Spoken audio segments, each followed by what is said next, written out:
जब आपको रोकने के सारे तरीके नाकाम हो जाएं, तो लोग आपको पागल कहने लग जाते हैं। क्या तुम्हें पता है असली पागलपन क्या होता है? असली पागलपन वो होता है जो लोगों की गालियों को तालियों में बदल दे। दोस्तों, आज का ये वीडियो तुम्हारे अंदर पागलपन की आग लगाने वाला है। अगर लोगों की गालियों को तालियों में बदलना है तो इस वीडियो से एक सेकंड के लिए भी नजरें मत हटाना, वरना तुम बहुत कुछ खो दोगे।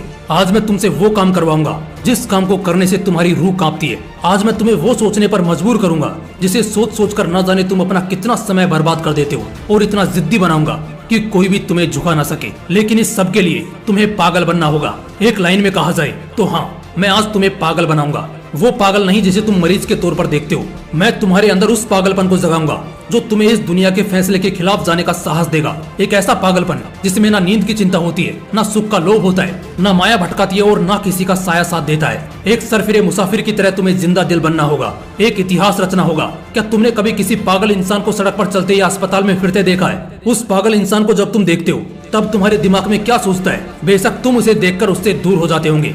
उसे छेड़ने की हिम्मत तो कोई नहीं करता, क्योंकि सबको मालूम है वो पागल है। उसे चाहे पागल बोलो, गधा बोलो, बेवकूफ बोलो या निकम्मा बोलो, उसे कुछ फर्क नहीं पड़ने वाला। ठीक इसी तरह जब तुम अपने कैरेक्टर में इतना पागलपन भर लेते हो तब तुम्हारी कामयाबी के रास्ते धीरे धीरे खुलने लगते हैं। तुम्हें दुनिया की बातों से, गालियों से या तानों से फर्क पड़ना बंद हो जाता है। तुम्हारा कोई इस्तेमाल नहीं कर पाता, तुम्हें कोई धोखा नहीं दे पाता। तुम्हें बस अब तुम्हारी मंजिल, तुम्हारा रास्ता नजर आता दिखाई देता है। जिस तरह एक पागल इंसान में दर्द को महसूस करने की बहुत कम क्षमता होती है, बिल्कुल ना के बराबर, ठीक उसी किस्म का पागलपन जब तुम्हारे अंदर होता है ना, तब तुम किसी भी चीज से नहीं डरते। ना तुम्हें रिया के लेटेस्ट रील से फर्क पड़ता है, और ना तुम्हें रात भर जागकर अपने काम को करने के तकलीफ से कोई फर्क पड़ता है। ना तुम्हें दिन से फर्क पड़ता है और ना ही देर रात से। अगर फर्क पड़ता है तो सिर्फ अपनी धुन से, जिसमें तुम खोए रहते हो। अपने सपनों को पाने के लिए समझदारी के साथ साथ पागल भी बनना पड़ता है। जो देखी है मंजिल, उसे पाने के लिए पागलपन दिखाना पड़ता है। मैं पूछता हूँ, क्या ये पागलपन सिर्फ आशिकी में दिखाना जायज है? क्या ये पागलपन नाजायज हरकतों को दर्शाने के ही लायक है? क्या पागलपन बस अपनों से लड़ने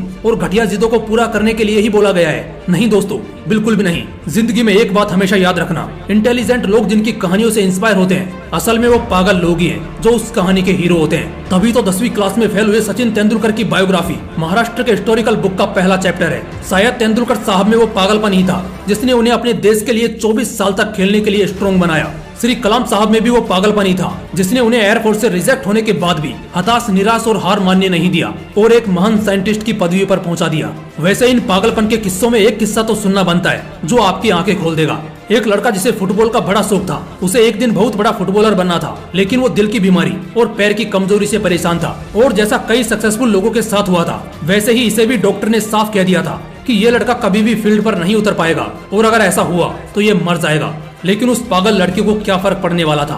डॉक्टर की बातें उस पर बेअसर हो गई। उस लड़के ने अपने दिल का ऑपरेशन कराया और फिर उतरा मैदान पर और फुटबॉल के इतिहास को ही बदल कर रख दिया। और आज वो लड़का दुनिया का सबसे हाईएस्ट पेड एथलीट है। मैं बात कर रहा हूँ फुटबॉल के लेजेंड लियोनेल मेसी की, जिसकी दीवान की दुनिया में इस कदर है कि फुटबॉल के डाई हार्ड फैंस इन्हें भगवान मानते हैं। अगर इन सभी में वो पागलपन, वो जिद नहीं होती, अगर इन्हें भी लोगों की बातों से फर्क पड़ना शुरू हो जाता, तो शायद आज ये लाखों करोड़ों लोगों की इंस्पिरेशन नहीं होते। कौन कहता है नेचर और सिग्नेचर कभी बदलता नहीं? बस एक चोट की जरूरत है। अगर उंगली पर लगी तो सिग्नेचर बदल जाता है, और दिल पर लगी तो नेचर बदल जाता है। अगला एक साल, सिर्फ और सिर्फ एक साल पागलपन को सौंप दो। खुद के किरदार को पागल बना लो। एक ऐसा पागल सरफिरा जो अब नया इतिहास रचने को तैयार है। एक ऐसा पागल जवान जो अब सिर्फ अपनी कामयाबी के पीछे भागने को तैयार है। एक ऐसा पागल राही जिसे अब कोई फर्क नहीं पड़ेगा कि उसके रास्ते में कितने कांटे हैं, कितनी मुश्किलें हैं, कितने विरोधी हैं और कितने अवरोधी हैं। टू बी वेरी ऑनेस्ट, एक पागल आदमी वन मैन आर्मी से कम नहीं होता, क्योंकि वो खुद को कभी बेचारा नहीं मानता। उसे बस अपने मतलब से मतलब होता है। अगला एक साल जिस भी लक्ष्य को पाने में लगा रहे हो, लगा दो। अगले एक साल तक पीछे मुड़कर मत देखो। अगले एक साल तक इस बात की परवाह करना छोड़ दो कि किसकी सगाई है, किसकी शादी है, कौन सो रहा है और कौन किसकी याद में रो रहा है। इन सभी बातों को अगले एक साल के लिए भुला दो। बस ये एक साल पागलपन के नाम कर दो। शायद इस एक साल के बीत जाने के बाद तुम्हारे अगले 100 साल सुधर जाएं। शायद इस एक साल के पागलपन वाली मेहनत और शिद्दत तुम्हें इतना कामयाब कर दे कि गालियां देने वाले भी तुम्हारे लिए तालियां बजाने को मजबूर हो जाएं। शायद इस एक साल के पागलपन से तुम इतना कुछ अचीव कर जाओ जो दूसरे लोग पूरी जिंदगी में नहीं कर पाते। किसी भी आंधी तूफान की परवाह किए बगैर ये एक साल अपनी जिंदगी को बनाने में लगा दो। अगले एक साल बाद जब होश में आओगे, तब तुम्हारी किस्मत और कायनात दोनों चमकती नजर आएंगी। दोस्तों, मोटिवेशन का पावर हाउस है हमारा मोटिवेशनल विंग्स 2.0, इसलिए तुरंत चैनल को सब्सक्राइब कर लो और कोई चैप्टर मिस ना हो जाए, इसलिए बेल आइकन को प्रेस करके जुड़े रहो। फिर मिलते हैं नेक्स्ट वीडियो में एक पावरफुल मोटिवेशन के साथ। जय हिंद, वंदे मातरम।